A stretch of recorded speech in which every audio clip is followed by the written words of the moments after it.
Hello दोस्तों, Hindi ghost stories YouTube channel पर आपका स्वागत है। मेरा नाम है जय और आज मैं आपके लिए भूतों की बेहद डरावनी कुछ सच्ची कहानियां लेकर आया हूं। लेकिन अगर आप अकेले में इन कहानियों को सुनने जा रहे हैं तो ध्यान रखिएगा, ये कहानियां आपके रोंगटे खड़े कर देंगे। तो चलिए कहानियों की तरफ बढ़ते हैं। मेरा नाम सुभाष है। ये बात जो मैं आपको बताने जा रहा हूं, ये मेरे चाचा जी के साथ घटी बिल्कुल सच्ची घटना है।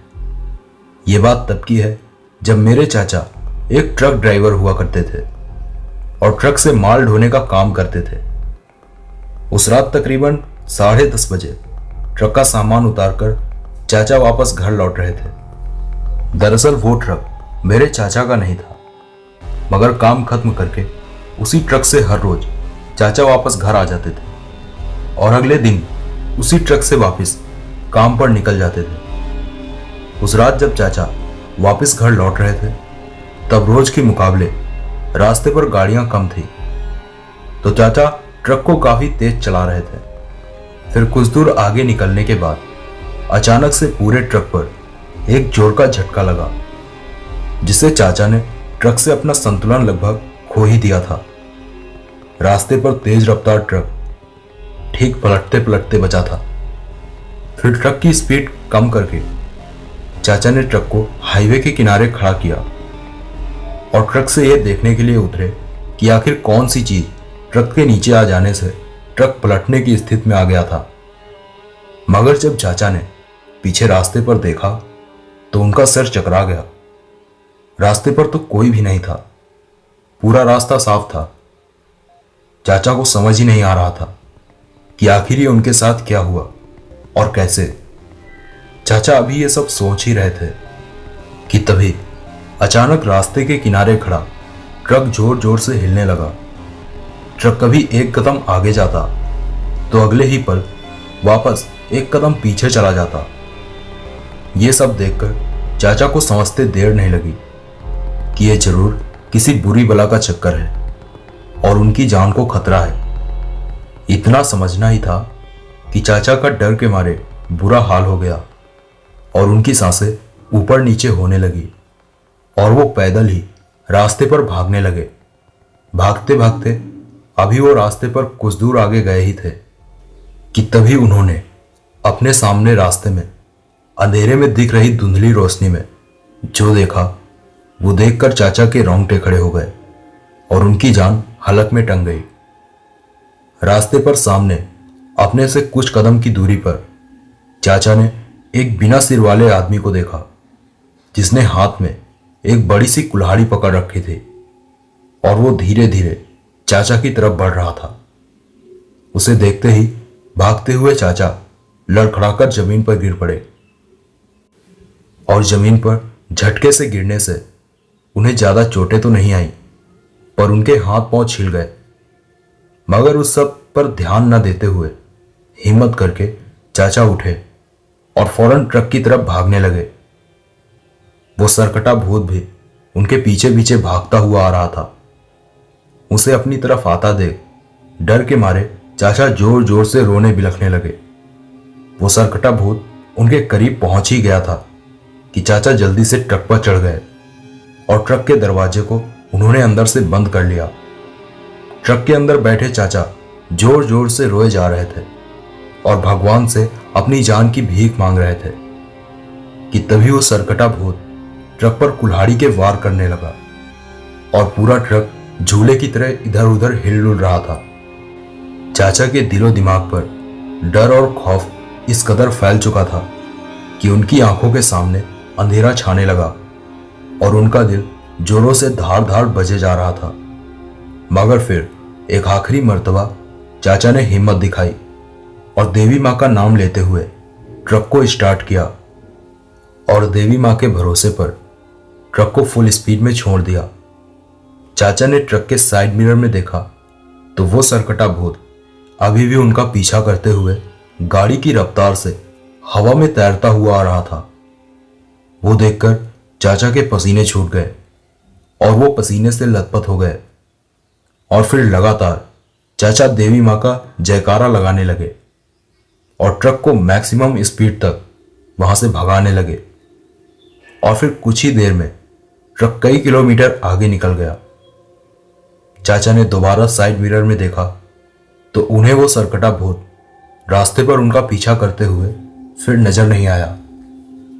वो देखकर चाचा की जान में जान आई और उन्होंने देवी माँ का धन्यवाद किया। और फिर कुछ ही देर में वो सही सलामत घर पहुंच गए। लेकिन उस सरकटे भूत का खौफ अभी भी उनके जहन में जिंदा था। इसीलिए चाचा ने अगले दिन से ट्रक ड्राइवरी का काम छोड़ दिया और एक स्कूल बस की ड्राइवरी का काम पकड़ लिया, जिस वजह से अब रात होने से पहले ही वो अपने घर पहुंच जाते हैं। तो दोस्तों, ये थी मेरे चाचा के साथ घटी बिल्कुल सच्ची घटना। और इसी के साथ दोस्तों, ये थी हमारी पहली कहानी। अब बढ़ते हैं हमारी दूसरी कहानी की तरफ, जो कि हमें नितिन जी ने भेजी है। तो आगे की कहानी मैं आपको नितिन के पॉइंट ऑफ व्यू से सुनाऊंगा, तो तैयार हो जाइए। मेरा नाम नितिन है। ये मेरे साथ घटी बिल्कुल सच्ची घटना है। जब एक रात मेरा सामना छलावा से हो गया था। दरअसल उस दिन मेरे दोस्त का बर्थडे था, तो उसने पार्टी रखी थी और मुझे भी उसने पार्टी पर बुलाया था। रात के तकरीबन 8:30 या 9 बज रहे होंगे जब रास्ते पर अपने दोस्त की बर्थडे पार्टी में जाने के लिए मैं बाइक से जा रहा था। वैसे मेरे घर से उसका घर तक का सफ़र काफ़ी लंबा था, मगर उस वक्त तक मैं उसके घर के काफ़ी करीब पहुंच चुका था। शायद उसके घर से मेरी दूरी कोई 2-3 किलोमीटर की रही होगी। तभी मेरे पास मेरे दोस्त का कॉल आया। मैंने जीन्स पहन रखी थी, तो बाइक चलाते हुए अपना फ़ोन निकालना थोड़ा मुश्किल था। इसीलिए मैंने रास्ते के किनारे अपनी बाइक रोकी और फ़ोन निकाला, तो मैंने देखा मेरे दोस्त का ही कॉल था। मैंने कॉल रिसीव किया तो दूसरी तरफ से मेरा दोस्त चिल्लाते हुए बोला, क्या यार, अगले दिन ही आएगा तू? तो मैंने उससे कहा कि नहीं भाई, मैं बस पहुंच रहा हूं, 5 मिनट में मैं तेरे घर पर मिलूंगा। मेरी बात पर उसने कहा, हाँ भाई जल्दी आजा, बस तेरा ही इंतजार है। तेरे ही इंतजार में अभी तक मैंने केक नहीं काटा है। तो मैंने कहा, ठीक है भाई, जल्दी से पहुंचता हूं। ये बोलकर मैंने कॉल कट किया और फिर मैंने बाइक स्टार्ट की ही थी कि तभी मैंने देखा अचानक से बीच रास्ते पर एक आदमी आ गया, जो कि मेरी बाइक से लगकर कम से कम 15 कदम की दूरी पर बीच रास्ते पर खड़ा था, मगर उसका चेहरा दूसरी तरफ था। अजीब बात यह थी कि वो कोई हरकत भी नहीं कर रहा था, जैसे कि बीच रास्ते पर ही जम सा गया हो। खैर, मैंने सोचा शायद कोई शराबी होगा जो शराब पीकर बीच रास्ते पर घूम रहा है। मैंने अपनी बाइक चालू कर दी और बाइक की स्पीड को थोड़ा तेज कर दिया, मगर फिर काफ़ी दूर बाइक चलाने के बाद मैंने देखा कि वो आदमी अब भी मेरी बाइक से उतना ही दूर है जितना वो उस वक्त था। ये देखकर मेरी कुछ समझ में नहीं आ रहा था कि तभी मैंने रास्ते के दोनों तरफ देखा, तो मैंने जो देखा वो देखकर मेरे रोंगटे खड़े हो गए। मैंने देखा मैं अभी भी उसी जगह पर था जहां से मैंने बाइक चालू की थी। ये देखकर डर के मारे मैंने बाइक की स्पीड को काफी तेज कर दिया, मगर बाइक तो चल ही रही थी। मगर ऐसा लग रहा था मानो वो रास्ता भी मेरे साथ ही चल रहा हो। यह देखकर मैं बेहद ही घबरा गया और बाइक से उतरकर रास्ते पर पैदल भागने लगा। तो मैंने देखा कि मेरे भागने के साथ इस बार वो आदमी मेरे करीब आ रहा था। वो आदमी रास्ते के बीचों बीच खड़ा था, इसीलिए रास्ते के किनारे से मैं आगे भागने लगा और फिर भागते भागते मैं उस आदमी के करीब पहुंच गया। ये देखने के लिए मैं पीछे पलटकर देखने ही वाला था कि तभी मुझे मेरे दादाजी की बात याद आ गई कि कभी भी अगर जिंदगी में इन बुरी आत्माओं से सामना हो जाए तो कभी भी भूल कर उनकी तरफ पलटकर मत देखना। इसीलिए मैंने पीछे नहीं देखा और रास्ते पर भागता रहा। भागते हुए मैं इंसानी बस्ती के करीब पहुंचने वाला था कि तभी मुझे अपने पीछे से एक आवाज आई, अच्छा हुआ तूने मेरा चेहरा नहीं देखा, अगर देख लेता तो मैं तेरी जान ले लेता। वो आवाज सुनकर मेरे रोंगटे खड़े हो गए और बस्ती में पहुंचते ही मैंने अपने दोस्त को फोन लगाया। मैं उसको फोन कर ही रहा था कि तभी मुझे इतनी बुरी तरह से हाँफता हुआ देखकर आसपास के लोगों ने पूछा, तो मैंने उन्हें सारी बात बताई।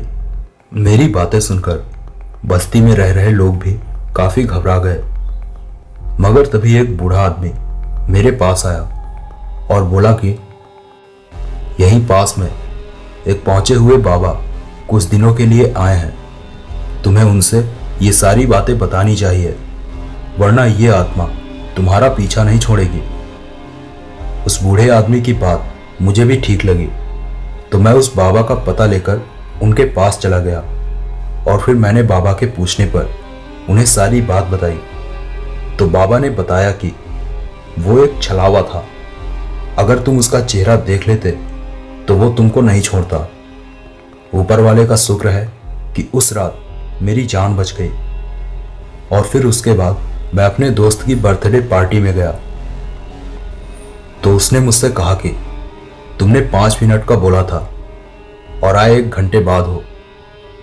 तो मैंने उसे समझाते हुए बहाना बना दिया, मगर उसे अपने साथ घटी इस घटना के बारे में कुछ नहीं बताया, क्योंकि मुझे पता था कि वो मेरी बातों पर जरा सा भी यकीन नहीं करेगा और बेवजह मेरा मजाक बनाएगा। तो दोस्तों, ये थी मेरे साथ घटी बिल्कुल सच्ची घटना।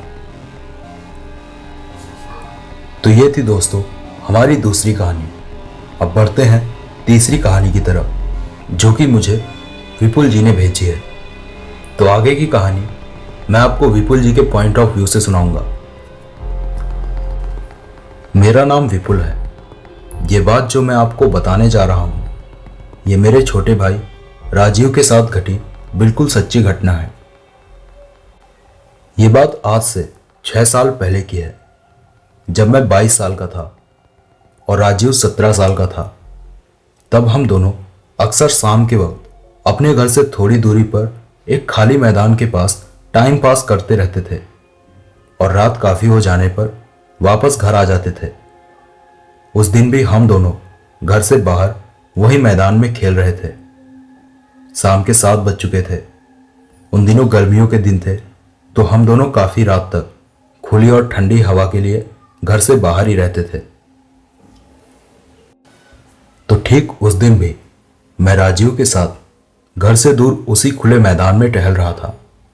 लेकिन फिर उस दिन किसी बात को लेकर हम दोनों भाइयों में लड़ाई हो गई। तो गुस्सा होकर मैं वहीं उसे अकेला छोड़कर घर चला आया, लेकिन राजू मेरे साथ नहीं आया। फिर मेरे घर पहुंचने पर माँ ने पूछा कि तू अकेला ही है, राजीव कहाँ है? तो मैंने माँ से कहा कि वो भी अभी आ जाएगा। ये बोलकर मैं अपने कमरे में चला गया। फिर तकरीबन रात के 9 बज गए थे। जब मैं अपने कमरे से बाहर आया तो मैंने देखा माँ किचन में खाना बना रही थी। मैंने माँ को आवाज देते हुए कहा कि माँ, राजीव आया कि नहीं? तो माँ ने हैरानी से कहा, क्या राजीव अभी तक नहीं आया? मैंने तो सोचा था कि वो तेरे साथ तेरे कमरे में है। माँ की बात सुनकर मैं काफी परेशान हो गया और मैंने माँ से कहा, आप परेशान मत होइए, वो वहीं खुले मैदान में होगा, मैं अभी जाकर उसे लेकर आता हूं। ये बोलकर मैंने कमरे से अपनी टॉर्च ली और राजीव को लाने के लिए उसे खुले मैदान की तरफ जाने लगा। फिर जब मैं उस खुले मैदान में पहुंचा तो मैंने देखा राजीव उस मैदान में जमीन पर चुपचाप लेटा था। मुझे लगा शायद ये यहीं सो गया है, तो मैंने उसे आवाज देते हुए जगाया, मगर वो तब भी चुपचाप लेटा था, मानो मेरी बात सुन ही ना रहा हो। तो मैंने मन में सोचा कि बहुत गहरी नींद में सो रहा है। ऐसे नहीं उठेगा। तो उसके पास जाकर उसे हिलाते हुए मैंने उसे घर चलने को बोला, लेकिन राजीव ने तब भी कोई जवाब नहीं दिया। तब मुझे समझ आया कि वो बेहोश पड़ा हुआ था। मैंने जल्दी से उसे उठाया और हाथों में उठाकर अपने घर की तरफ भागा। और फिर मेरे घर पहुंचते ही माँ ने जब राजीव की ऐसी हालत देखी तो वो उल्टा मुझ पर चिल्लाने लगी। तो मैंने उन्हें समझाते हुए कहा कि मैं जब वहां पहुंचा तो ये मुझे वहां बेहोश पड़ा मिला। मुझे खुद भी नहीं पता कि इसके साथ वहां क्या हुआ है। फिर हमने राजीव के चेहरे पर पानी के छींटे मारे, मगर तब भी उसे होश नहीं आया। तो हम उसे फौरन हॉस्पिटल ले गए, जहां पर डॉक्टर्स ने उसे फौरन आईसीयू में भर्ती कर लिया। डॉक्टर ने हमें बताया कि इस लड़के की हालत बहुत गंभीर है। अगर आप इसे लाने में और देर कर देते तो इसकी मौत भी हो सकती थी।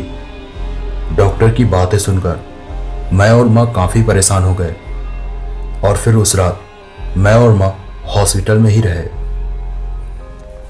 और हमने वो पूरी रात जागकर बिताई थी। अगले दिन डॉक्टर से मिलते ही मैंने मेरे भाई के बारे में पूछा कि अब उसकी हालत कैसी है। तो डॉक्टर ने बताया कि उन्होंने ऐसा केस फर्स्ट टाइम देखा है। डॉक्टर ने बताया कि मेरे भाई के बॉडी के सारे पार्ट्स जैसे कि हार्ट, लंग्स सब ठीक से काम कर रहे हैं, मगर फिर भी कई इंजेक्शन देने के बाद भी मेरा भाई होश में नहीं आ रहा है और साथ ही अजीबोगरीब तरीके से उसके शरीर का खून धीरे धीरे खराब होता जा रहा है। डॉक्टर की बात सुनकर माँ जमीन पर गिर पड़ी और रोने बिलखने लगी, मगर मैंने माँ को कैसे भी करके शांत कराया और कहा कि आप परेशान मत हो, राजीव को कुछ नहीं होगा। फिर मैंने डॉक्टर से पूछा कि अब आप क्या करेंगे। तो डॉक्टर ने बताया कि उन्होंने इस बारे में अपने सीनियर से बात की है, वो आज ही हॉस्पिटल आने वाले हैं। अब वही आपके भाई का इलाज कर सकते हैं। डॉक्टर की बात सुनकर मैं माँ को लेकर चुपचाप वहां बैठ गया और उन सीनियर डॉक्टर के आने का वेट करने लगा। फिर लगभग 1 घंटे बाद वो सीनियर डॉक्टर आ गए। आते ही उन्होंने उन डॉक्टर से पूछा कि पेशेंट कहाँ पर है। तो वो डॉक्टर उन्हें अपने साथ मेरे भाई के पास ले गए। फिर करीब 1.5 घंटे बाद वो सीनियर हमारे पास आए। उनके आते ही मैंने उनसे पूछा, डॉक्टर साहब क्या हुआ है मेरे भाई को, वो ठीक तो हो जाएगा ना। तो उन सीनियर डॉक्टर ने कहा, यह केस बहुत ही पेचीदा है, बट डोंट वरी, मैं अपनी तरफ से पूरी कोशिश करूंगा कि आपकी भाई की जान बचा सकूं। सीनियर डॉक्टर से भी ऐसी बात सुनकर मेरे पैरों के तले मानो जमीनें खिसक गई। मैंने मां की तरफ देखा तो वो चुपचाप बैठी थी और उदास नजरों से बस मेरी तरफ ही देख रही थी। उनकी आंखों से बहते आंसू रुक ही नहीं रहे थे। मैंने उन्हें संभाला और उनसे कहा कि मां, आप परेशान मत हो, कुछ नहीं होगा उसे। डॉक्टर ने बोला है ना कि वो अभी भी अपनी तरफ से पूरी कोशिश करेंगे। देखना, बहुत जल्द राजीव ठीक हो जाएगा। मैं मां को दिलासा दे रहा था, पर मेरा दिल जान रहा था कि यह मामला कितना गंभीर है। फिर कुछ देर बाद मां ने मुझसे कहा कि विपुल, मुझे देवी मां के मंदिर ले चलो, आप वही हैं जो मेरे बच्चे को ठीक कर सकती हैं। मां की बात मुझे भी ठीक लगी, तो मां को अपने साथ बाइक पर लेकर मैं मंदिर के लिए हॉस्पिटल से निकल गया। फिर मंदिर पहुंचकर हमने देवी मां के दर्शन किए।